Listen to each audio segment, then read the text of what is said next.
नमस्कार। आप सबको बसंत पंचमी की कोटिसा शुभकामनाएं। आग माघ महीने के शुक्ल पक्ष की पंचमी है। तदनुसार दिनांक 2 फरवरी 2025 है। आज का दिन बसंत पंचमी के रूप में मनाया जा रहा है। बसंत पंचमी को सरस्वती पूजन किया जाता है। तो आइए माँ सरस्वती को भी प्रणाम करते हैं, उनकी स्मृतियों को प्रणाम करते हैं। वही हमें प्रज्ञा, बुद्धि, मेधा सब देती हैं।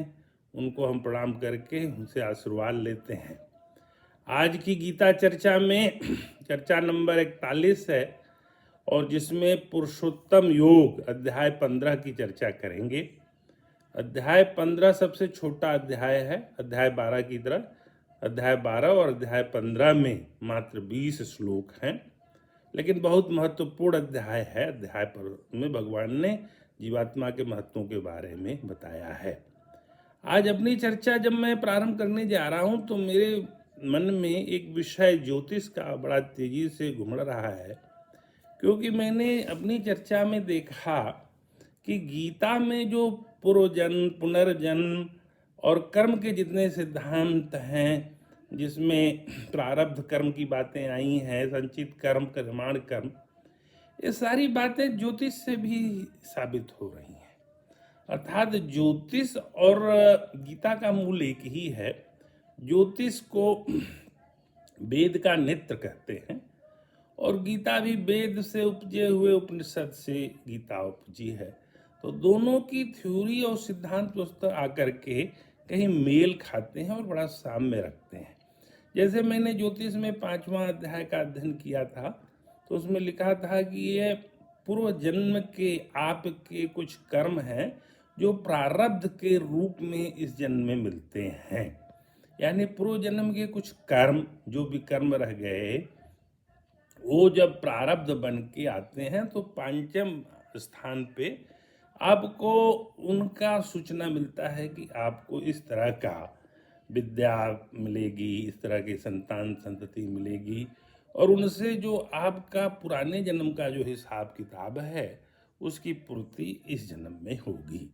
तो ये विषय बड़ा लंबा है और हरि अनंत हरि कथा अनंता की तरह ज्योतिष भी बड़ा ही मतलब जिसे कहते हैं वैज्ञानिक दृष्टि से देखा जाए तो यत पिंडे तथा ब्रह्मांडे, जो यहाँ पिंड में हो रहा है वैसा ही ब्रह्मांड में हो रहा है।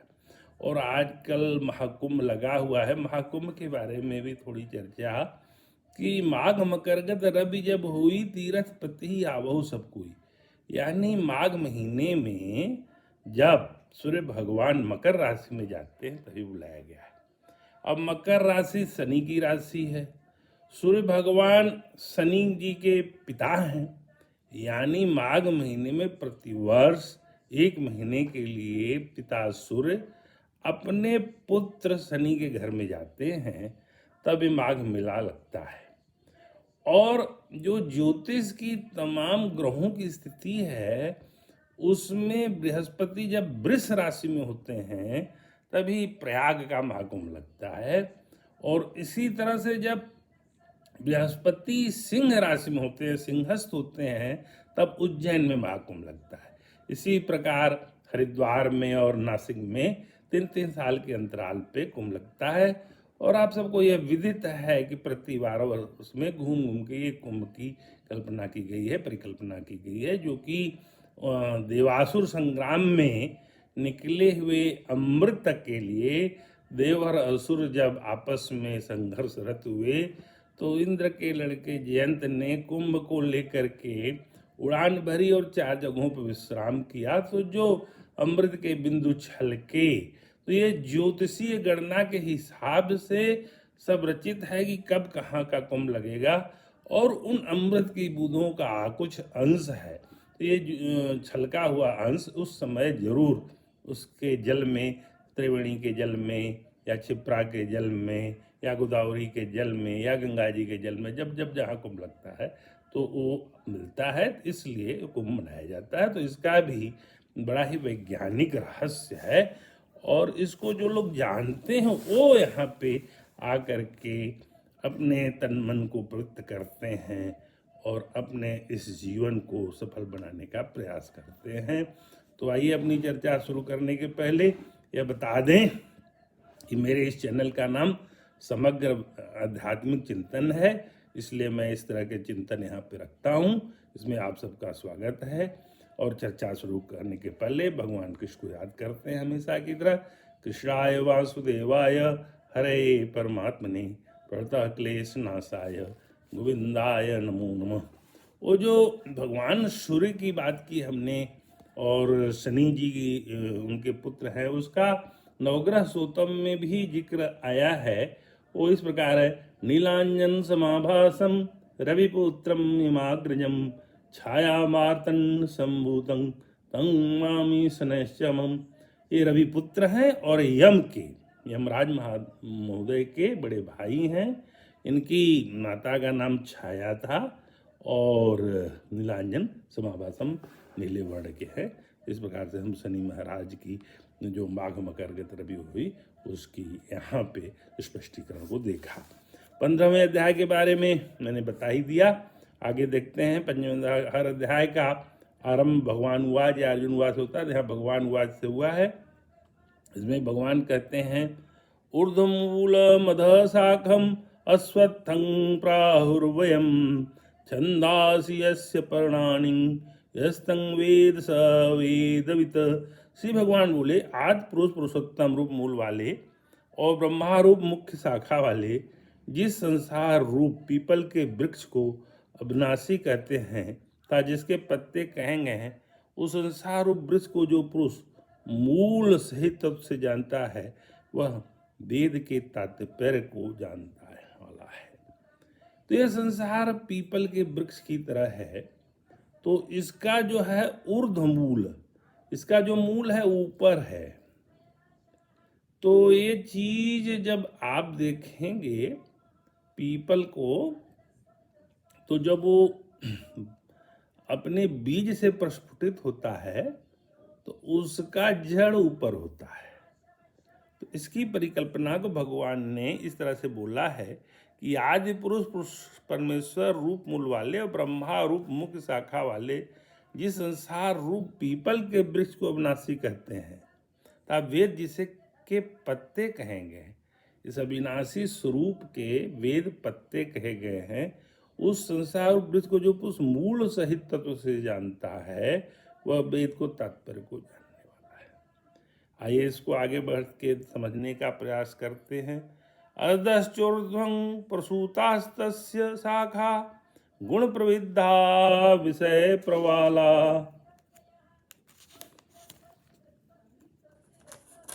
अधश्च मूल्यान् संतानि कर्मानुबंधीनि मनुष्य लोके।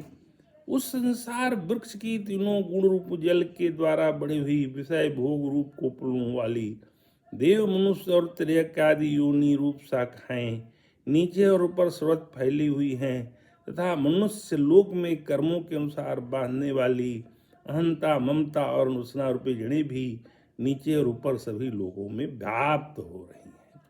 उन संसार रूपी वृक्ष की तीनों गुणों वाली सतोगुण रजोगुण तमोगुण वाली जल के द्वारा बड़ी विषय भोग रूप कोपलों वाली देव योनि होती है, मनुष्य योनि होती है और एक त्रियक योनि होती है।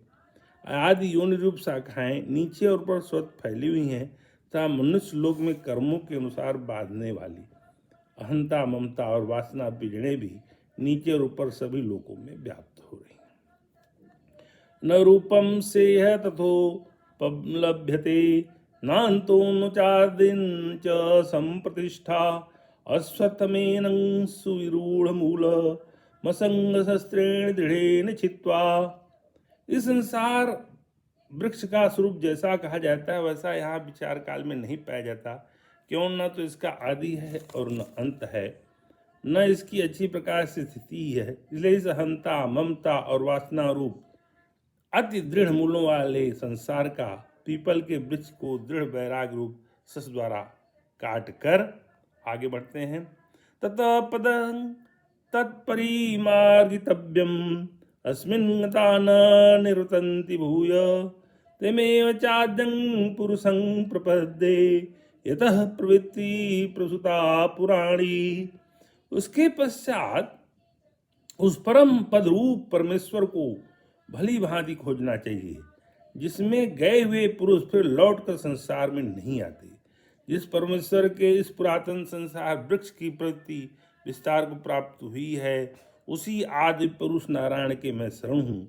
इस प्रकार दृढ़ निश्चय करके उस परमेश्वर का मनन और निधि शासन करना चाहिए, यानी शरणागति करनी चाहिए। शरणागति की ही बात को यहाँ स्पष्ट किया गया है। आगे आते हैं, गीता का ये महावाक्य वाला महाश्लोक है, 15वें अध्याय का 5वां श्लोक। निर्माण मोहाजित संग दोषा अध्यात्म नित्या विनिवृत्त कामा द्वंद्व विमुक्ता सुख दुख संजय गच्छन्त मूढ़ा पदम वयं तत्। ये बहुत ही बड़ा गीता का महावाक्य वाला महाश्लोक है, जिसको कि अगर जीवन में हम हृदयंगम कर लें तो जीवन सार्थक हो जाएगा। इसको देखते हैं अर्थ सहित। जिसका मान और मोह नष्ट हो गया है, जिन्होंने आसक्ति रूप दोष को जीत लिया है, जिनकी परमात्मा के स्वरूप में नित्य स्थिति है, जिनकी कामनाएं पूर्ण रूप से नष्ट हो गई हैं, वे सुख दुख नामक द्वंद्वों से विमुक्त ज्ञानी जन उस अविनाशी परम पद को प्राप्त होते हैं। यानी जिनका सुख दुख सब खत्म हो गया है, मान और मोह नष्ट हो गया है, आसक्ति रूपी दोष को जीत लिया है और सुख दुख नामक द्वंद्वों से विमुक्त ज्ञानी जन उस अविनाशी परम पद को प्राप्त हो जाते हैं। जो लोग इन चीजों से ऊपर उठते हैं वही परम पद को प्राप्त होते हैं। आगे 6वां श्लोक। न तद्दासयते सूर्यो न शशांको न पावक यद्दत्ता न निवर्तन्ते तद्धाम परमं मम। जिस परम पद को प्राप्त होकर मनुष्य लौटकर संसार में नहीं आते, उस स्वयं प्रकाश परम पद को न सूर्य प्रकाशित कर सकता है, न चंद्रमा न अग्नि, वैसे ही मेरा परम धाम। तो अपने परम धाम की बातें करते हैं और कहते हैं जो परम प्राप्त को प्राप्त पुरुष होते हैं वो परम धाम में पहुंच जाते हैं, उनका आवागमन नहीं होता, पुनर्जन्म न विद्यते। वो परम धाम को चले जाते हैं, वो आवागमन से मुक्त हो जाते हैं और उनको कोई प्रकाशित नहीं कर सकता। तो जो वहाँ पहुँच जाते हैं, जिनको कोई प्रकाशित नहीं करता, जो आवागमन के बंधनों से मुक्त हो जाते हैं। गीता 9:21 में लिखा है, छेड़े पूरे मर्त्य लोकं विशंति। तो जो ये यहाँ तक की यात्रा है, स्वर्ग लोक की यात्रा है, ब्रह्मलोक की यात्रा है, ये आवागमन है। ये आपके कर्मानुबंधन के हिसाब से आपके जो सत्कर्म होते हैं आपको वहाँ तक पहुँचा देते हैं। फिर छीड़े पूड़े मर्त्य लोकं विशंति, फिर छीण पूर्ण होने पे फिर मृत्यु लोक को आवागमन हो जाता है। लेकिन जो परमधाम को चले जाते हैं उनका वो आवागमन के बंधन से मुक्त हो जाते हैं। आगे वाला श्लोक भी बहुत बड़ा महावाक्य महाश्लोक, गीता 15 का 7वां श्लोक है। ममैवांसां जीवलोके जीवभूत सनातन मनष्ठानि इंद्रियाणि प्रकृतिस्थानि कर्षति। इसमें कहा गया इस देश में जीवात्मा मेरा ही सनातन अंश है और यही इन प्रकृति में स्थित मन और पांचों इंद्रियों को आकर्षण करता है। ईश्वर अंश जीव विनाशी चेतन अमल सहज सुख राशि। ये तुलसीदास जी ने रामचरितमानस में लिखा है कि यह जीवात्मा परमात्मा ईश्वर का अंश है, जो कि चेतन है, अमल मतलब मल से मुक्त है, सहज सुख राशि है, सुख की खान है। ईश्वर अंश जीव विनाशी चेतन अमल सहज सुख राशि ममैवांसो जीव लोके जीव भूत सनातन। उसी की बात यहाँ कही गई। गीता 15 के 7वें श्लोक में जो बात कही गई है वही रामचरितमानस में तुलसीदास जी ने लिखा, ईश्वर अंश जीव विनाशी चेतन अमल सहज सुख राशि। इसलिए ये ईश्वर का अंश है। इसलिए भगवान ने गीता के तमाम अध्यायों में सारी बातें कहते कहते 11वें अध्याय के 33वें श्लोक में कहा कि निमित्त मात्रम भव सब्यसाचिन। हे सब्यसाचिन, निमित्त मात्र बन के कार्य करो। जो भी कार्य है वो हमारी प्रकृति द्वारा किया जा रहा है, तुम निमित्त मात्र होकर के इस कार्य करो। निमित्त मात्रम भव सब्यसाचिन। तो ये जो हम जीवात्मा है, परमात्मा के अंश हैं, जो कि भूल गए हैं, इसलिए अपने मार्ग से, अपने लक्ष्य से भटक गए हैं। तो जब गीता हमारे जीवन में प्रवेश करती है तो हम उस लक्ष्य को पुनः प्राप्त करने का प्रयास करते हैं। इसलिए गीता को सरलीकृत करने का और उसको रामचरितमानस के चौपाइयों और दोहा से जोड़कर आपको बताने का मेरा उद्देश्य है। तो ये शरणागति का जो भाव है, ये वाल्मीकि रामायण में भी भगवान ने कहा है। युद्ध कांड के 18-33 श्लोक में आया, सकृदेव प्रपन्नाय त्वास्मीति च याचते अभयं सर्वभूतेभ्य ददाम्येव तदव्रतं मम। था जो एक बार भी मेरी शरण में आकर, मैं शरणागत हूँ, मैं आपका हूँ, ऐसी प्रार्थना करता है, उसको मैं सर्वभूतों में अभय कर देता हूँ। ऐसा मेरी प्रतिज्ञा है, मेरा व्रत है। भगवान ने गीता में पहले कर्म योग, भक्ति योग, फिर ज्ञान योग की व्याख्या की है। सभी प्रकार के योगों के बारे में भगवान के उपदेश सुनने के पश्चात भी जब अर्जुन ने अपनी असमर्थता व्यक्त की, तब उन्होंने 18वें अध्याय के 66वें श्लोक में कहा, सर्वधर्मान परित्यज्य मामेकं शरणं व्रज अहं त्वां सर्वपापेभ्य मोक्षयिष्यामि मा शुचः। जब सब बातों से भी पहुंचते पहुंचे 18वें अध्याय के 66वें श्लोक तक जब पहुंचे, तब जाकर के फिर उन्होंने कहा कि मेरे शरण में आ जाओ, मैं तुम्हें सारे पापों से मुक्त कर दूंगा। तो वहां तक पहुंचने के पहले हमें बीच के रास्ते भी तय करने हैं। तो 15वें का 8वां श्लोक जो है इस प्रकार है, शिरं यद्वाप्नोति यच्चाप्युत्क्रामितीश्वर गृहीत्वैतानि संयादि वायुर्गंधान्निवास्यात्। वायु गंध के स्थान से गंध को जैसे ग्रहण करके ले जाता है, वैसे ही देहादि का स्वामी जीवात्मा भी जिस शरीर का त्याग करता है, उसे उन मन सहित इंद्रियों को ग्रहण करके फिर जिस शरीर को प्राप्त था उसमें जाता। ये बहुत बड़े सिद्धांत का प्रतिपादन है।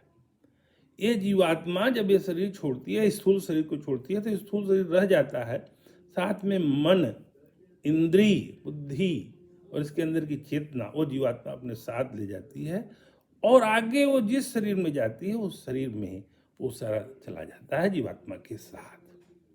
तो हम तमाम मानव योनियों में या पशु योनियों में जो भटके हैं, तो उसके भी जो मन के संस्कार हैं वो इस योनि में विराजमान है, इसलिए कभी कभी हमारे कर्मों में वो परिलक्षित होते हैं। इसलिए गीता के इस श्लोक को अगर हम अपने जीवन में सही ढंग से अगर परिभाषित करके उसको समझने का यत्न करेंगे, तो हम पाएंगे कि तमाम पुराने जन्मों के जो कर्म हैं, वो उनके जो संस्कार हैं, वो हमें इस जीवन में भी प्राप्त होते हैं। इस बात को मैं बड़े अंडरलाइन करके और बड़े ही सरल ढंग से बताने का प्रयास कर रहा हूँ।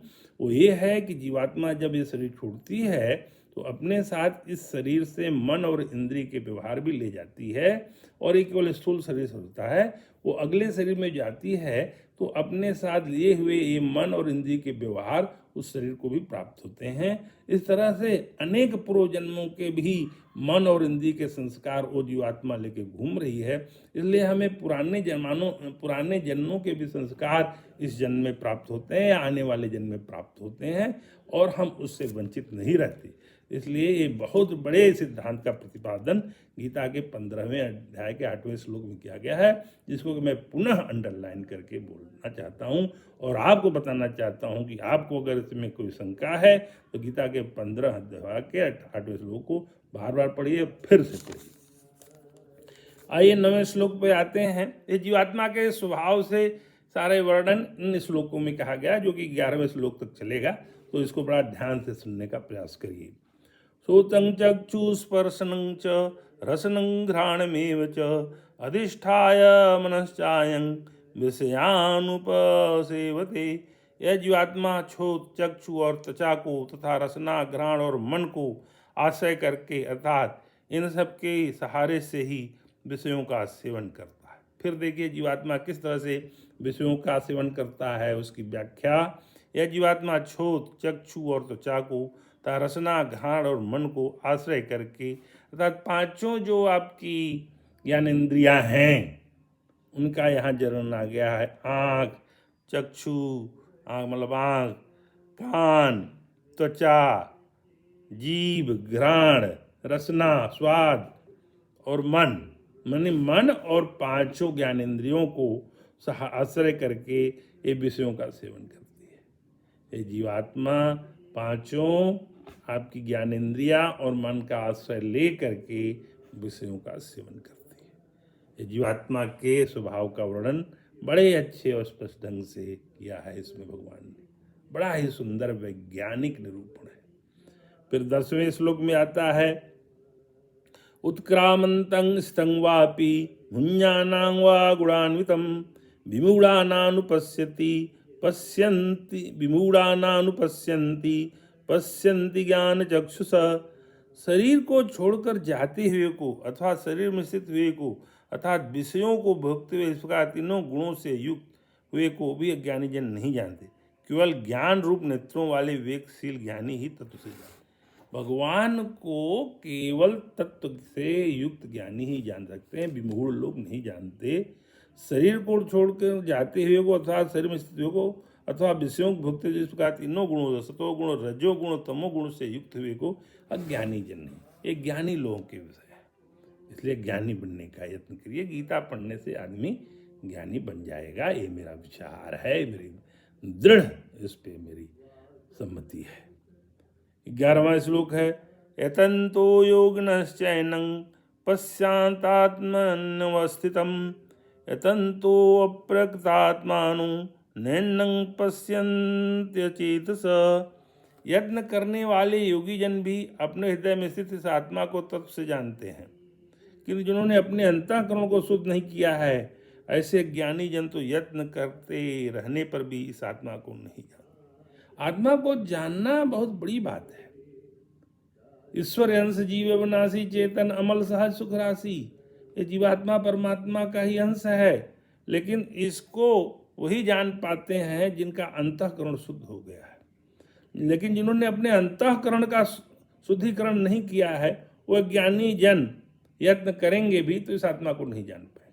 यानी अंतःकरण की शुद्धि इसकी प्राथमिक नेसेसिटी है, बेसिक नेसेसिटी जिसे कहते हैं, उसमें अंतःकरण की शुद्धि बहुत जरूरी है। जिन्होंने अंतःकरण की शुद्धि नहीं की वो इस आत्मा के स्वभाव को नहीं जान सकते, इसलिए वह कई जन्मों से भटक रहे, मानव योनि पा करके भी पशु योनि जैसा व्यवहार करते हैं। कहते हैं ना कि जो है आहार निद्रा भय और मैथुन, ये पशु का भी स्वभाव है, मानव का भी स्वभाव है, लेकिन विवेक से मानव पशु से ऊपर उठ रहा है। तो बिनु सत्संग विवेक न होई, राम कृपा बिन सुलभ न सोई। बिना सत्संग के विवेक नहीं होता और बिना भगवान की कृपा के वो सत्संग सुलभ नहीं होता। तो इसमें सुंदरकांड की भी बड़ी सुंदर चौपाइयाँ हैं, तो वो भी मैंने सुंदरकांड की चर्चा के समय तुलना आई सकल जो सुख लग सोसन तात स्वर्ग अपवर्ग सुख धैर्य तुला एक अंग तुल नाहि सकल मिली जो सुख लव सत्संग। सुंदरकांड की चर्चा में आया है कि सत्संग का सुख से बढ़ा कोई सुख नहीं है। तात स्वर्ग अपवर सुख भी उसे एक चौपाई है।